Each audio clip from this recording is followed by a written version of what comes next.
আজকে সারা দেশে পয়লা বৈশাখ পালিত হয়েছে।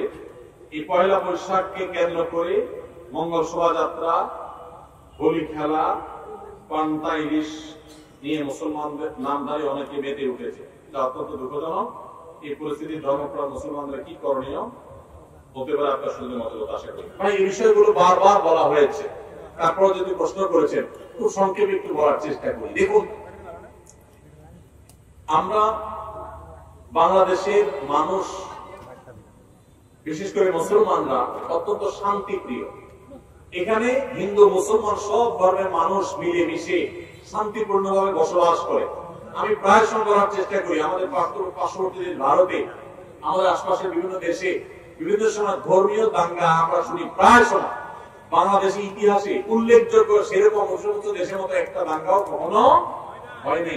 এখানে মুসলমান এবং হিন্দু অন্য ধরনের মানুষরা মিলেমিশে থাকে। এরপরেও মুসলমানদের উপরে নানাভাবে হিন্দু ধর্মের বিভিন্ন কালচার, কৃষ্টিকে চাপিয়ে দেওয়া হয়, কখনো বাঙালিয়ানার নামে, কখনো একটা ডাহা মিথ্যা হাস্যকর কথা হাজার বছরের ঐতিহ্যের নামে। এই যে পয়লা বৈশাখ, মাত্র 35 বছর আগে এটা চালু হয়েছে ঢাকা ইউনিভার্সিটি।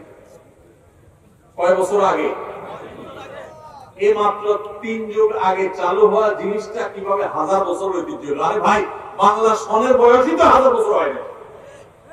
বাংলা সনের বয়সও কত বছর হয় নাই? এই মিথ্যুকরা, মিথ্যাবাদীরা বলে এটা নাকি হাজার বছর ঐতিহ্য। জন্মই হাজার বছর, সনের বয়সই হাজার না, সেটা আবার নাকি হাজার বছর ঐতিহ্য হয়ে গেছে। পয়লা বৈশাখ, আমরা আমাদের শৈশবেও পয়লা বৈশাখের এই রূপ কেউ দেখি নেই। আমাদের চেয়ে বয়সে যারা বড় মুরব্বীরা আছেন তারা তো আরো দেখেন নাই, কারণ শুরুই হয়েছে 35 বছর আগে। আমরা পয়লা বৈশাখে দেখেছি হালখাতা, তার আগে খাজনা উঠানো।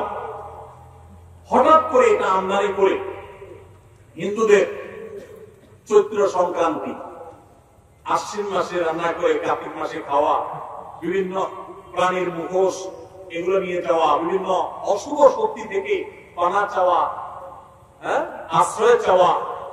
এরপরে পয়লা বৈশাখ গুলোকে একটা গাঙ্গায় অগ্নি স্নানে হোক, সূচি ধরা, সূচি হোক, কি একটা আছে না গান?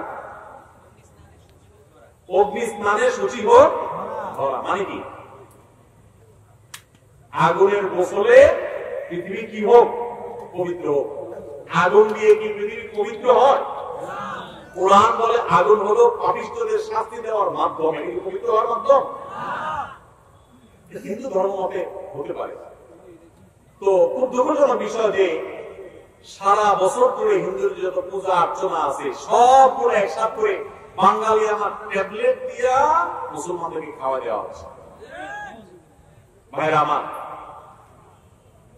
বাংলা নববর্ষ বা বাংলা সন, এই বাংলা সনের প্রবর্তক কে ছিলেন? সম্রাট আকবর। সম্রাট আকবরের আমলে বাংলা সনটা যে হয়েছে হিজরি সনের সাথে মিল করে হয়েছে। হিজরি সনটা হলো লুনার, চান্দ্রবর্ষ, আর বাংলা সনটাকে শুধুমাত্র ওই সনটাকেই আপনার সৌরবর্ষে পরিণত করা হয়েছে, এটাতে রূপান্তর করা হয়েছে। জাস্ট এটাই।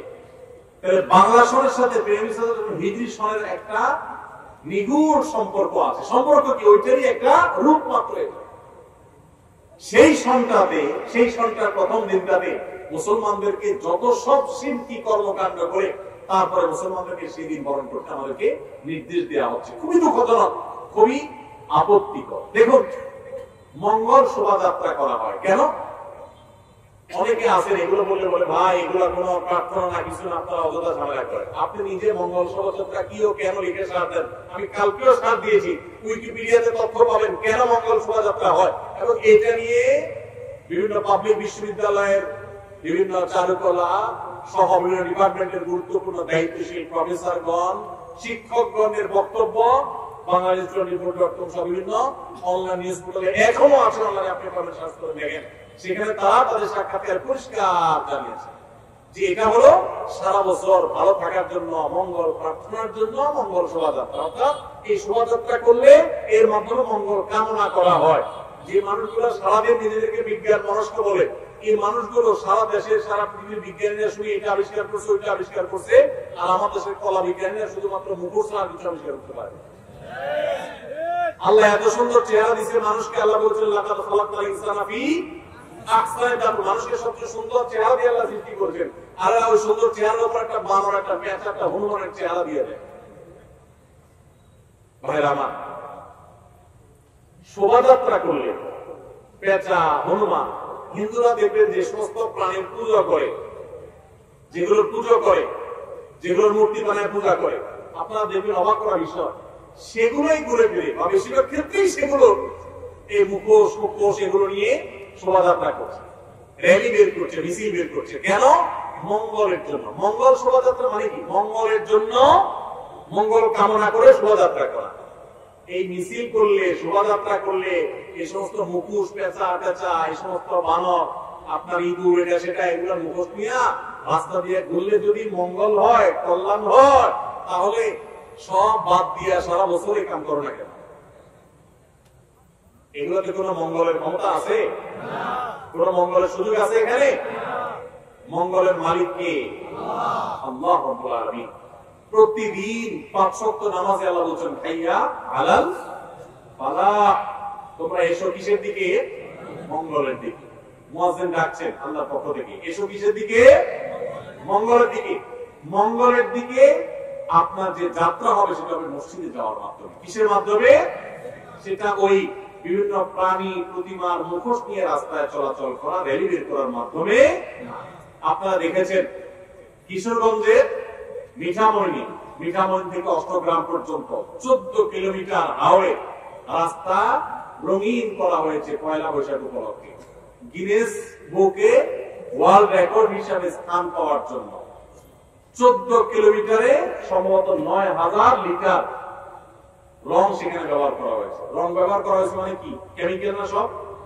আর আপনারা হাওড়ের যে রাস্তাটাতে রং করা হয়েছে আপনারা দেখেছেন, এই রাস্তাটা বাংলাদেশের খুব সুন্দর রাস্তাগুলোর একটা, মানে দৃশ্যটা সুন্দর, দুই ধারে পানি, অথই মাঝখানে রাস্তাটা দেখতে চমৎকার লাগে।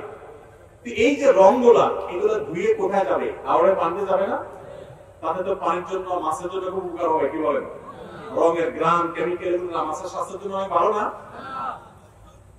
এই যে রাস্তা রং করছে, মানুষের ঘরবাড়িতে রং নাই, বাসে রং নাই, পাবলিক পরিবহন রং নাই, ট্রেন গুলার রং নাই, সিল সব আপনার ছাল বাকলা উঠে গেছে, অবস্থা খারাপ, কোন শ্রী নাই, রূপ নাই, জায়গা মতো রং নাই করে কোথায় রং করতেছে?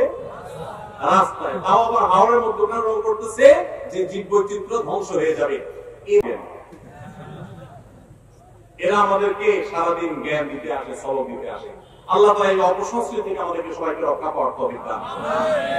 বাঙালিয়ান নামে হিন্দু ধর্মের কৃষ্টি কালচার মুসলমানদেরকে চাপিয়ে দেওয়ার যে অপচেষ্টা, কিয়ামত পর্যন্ত এদেশের মানুষ এটাকে মেনে নেবে ইনশাআল্লাহ। জোর করে চাপাই দেওয়া সংস্কৃতি সমস্ত মিডিয়া মিলে একজোরে প্রচার করেও আপনার এলাকায় কয়জন নামাইতে পারছে? সারা দেশে কয়জন নামাইতে পারছে? ঢাকা শহরে মোট কয়জন? আমরা যদি ঢাকা শহরে কোটি মানুষ বসবাস করি, কোটি মানুষের ভিতরে কত মানুষ বেরোছে? সামান্য কিছু মানুষ বেরোছে, তাই না? সমস্ত মিডিয়া মিলে সকল যন্ত্র একসাথে প্রচার চালিয়েও তো ওই লাখ মানুষকেও তো বের করতে পারে না। এদেশে মানুষ ধর্মপ্রাণ, মুসলমানরা মুসলমানদেরটা, হিন্দুদেরটা হিন্দুরা, একজনকে একজনকে চাপিয়ে দিবেন না। আজকাল খুব ভয়ঙ্কর ভাবে শিক্ষার নামে, সংস্কৃতির নামে এগুলো পুশ করা হচ্ছে, অ্যাগ্রেসিভলি পুশ করা হচ্ছে। ইমানের দাবির কারণে এগুলো থেকে আমাদের বেঁচে থাকতে হবে। আল্লাহ আমাদেরকে তৌফিক দান করুন। আমরা মঙ্গল কামনা করব কার কাছে? মঙ্গলের মালিকের কাছে। কোন পেঁচা, হনুমান, রাক্ষস, পক্ষসের কাছে কোন মঙ্গল কামনা, কোন র্যালিতে মঙ্গল কামনা নাই। মঙ্গল কোথায়? আল্লাহর কাছে। কার কাছে? আল্লাহর কাছে। অতএব ঈমান নষ্ট করা যাবে না। ভাইরা আমার, এই র্যালি বের করলে সারা বছর ভালো থাকা যাবে, মঙ্গল আসবে, এটা বিজ্ঞানের কোন থিওরিতে আছে? ধর্মে তো নাই। বিজ্ঞানের কোন থিওরিতে আছে? এটা না যৌক্তিক, না এর কোন ধর্মীয় ভিত্তি আছে। এটা হাস্যকর এবং চরম হাস্যকর একটা কাজ।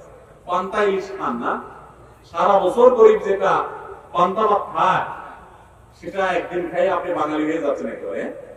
সারা বছর বার্গার চাবাইতে চাবাইতে শেষ, বার্গার খাওয়া দোষে কিছু না, আপনিও খান, কিন্তু সারা বছর যারা পান্তা খায় তাদের সাথে তামাশা করছেন, বছরে একদিন পান্তা খায়, এই তামাশার কোন মানে হতে পুরা পয়লা বৈশাখের শুরু থেকে শেষ পর্যন্ত সমস্ত অনুষঙ্গগুলো একটা একটা করে দেখবেন প্রত্যেকটার সাথে হারামের সম্পর্ক কিংবা শিরক থেকে উঠে আসা ঐতিহ্য সেখানে আছে। আল্লাহ তাআলা আমাদের সবাইকে অপসংস্কৃতি থেকে বেঁচে থাকার তৌফিক দান করুন।